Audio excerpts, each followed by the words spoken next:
William Tell. Many years ago, high up among the steep mountains of Switzerland, lived a man named William Tell. Tell was a brave man and a great hunter, and he was the best shot with the crossbow in all the land. At that time, his country was ruled by a wicked man named Gessler. Gessler liked to show his power and made many harsh laws which the people had to obey. He even placed his hat on a tall pole and ordered that everyone who passed should bow to the hat. Now, these brave people hated the thought of bowing to a hat, and not one of them would walk by the place where the pole was set up. Thus, no one ever bowed to the hat because no one ever passed it. It happened that William Tell, who lived among the high mountains, had not heard about this strange law of bowing to the ruler's hat. One morning he came into the village, leading his little son by the hand.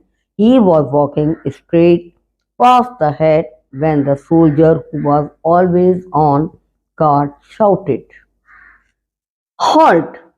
Why do you not bow before the head of your master?" "Why should I bow before a head?" asked Tell.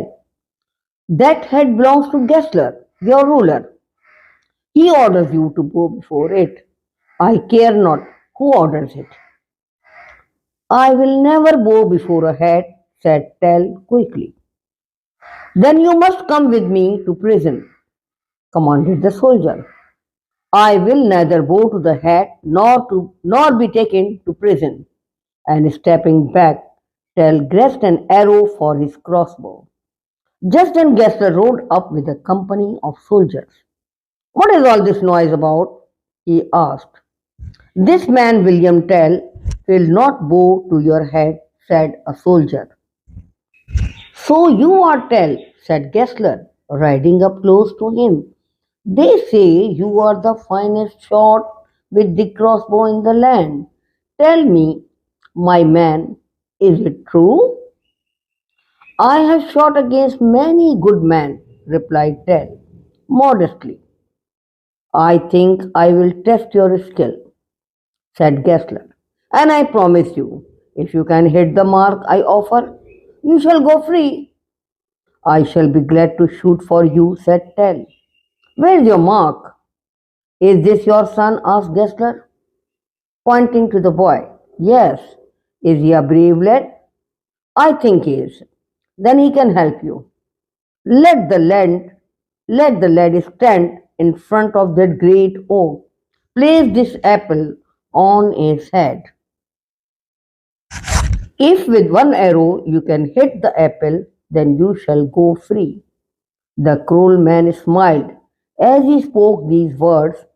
Even his own soldiers were filled with horror. "Would you ask me to shoot at my own boy?" cried Tell. "I will not do it." But the boy was not afraid, and looking into his father's face, he said, "Father, I will stand straight and still. You never miss your mark. I know you can hit the apple." The brave lad reached up and took it from Gessler's hand. Then, walking to the tree, he placed the apple carefully on his head. "Now, father," he said, "I am ready." Tell, looking over his quiver, picked two long straight arrows. One he placed in his belt, the other he slowly fitted to his crossbow. Taking careful aim, he loosed the string. The arrow flew straight to the mark. The apple fell, shot through the center, and the boy ran to his father, who took him in his strong arms. Gessler turned to William Tell. "Oh, why did you place the second arrow in your belt?" he asked. "Tell me, and you shall come to no harm." Tell looked into the eyes of Gessler and said, "The second arrow was for your heart. Had the first one harmed even a hair of my boy's head, Kessler shook with fear at these bold words. Turning to his soldiers, he said, "Seize this man and take him to the strongest cell in my castle across the lake."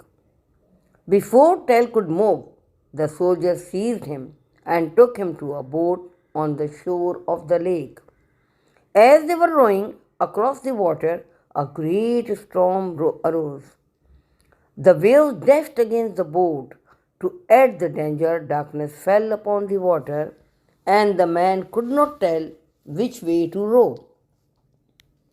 At length, the soldier in command turned to William Tell and said, "You are a sailor and know this lake better than we do. If we untie your hands, will you help to save the boat?" "I will," said Tell. Then they cut the ropes that bound him, and as soon as he was free, Tell took charge of the steering oar.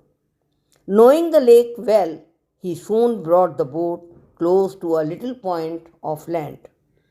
Before they could stop him, Tell seized his crossbow, and as he jumped to the shore, he gave the boat a great push out into the lake. "Seize him! Kill him!" shouted the leader, but he was too late. Tell had already hidden himself in the bushes which fringed the shore. It did not take him long to climb to his mountain home, where he was free from the power of the wicked Kessler. Not long afterwards, the whole nation went to war against their enemy. Gessler was killed, and in the end, the brave people led by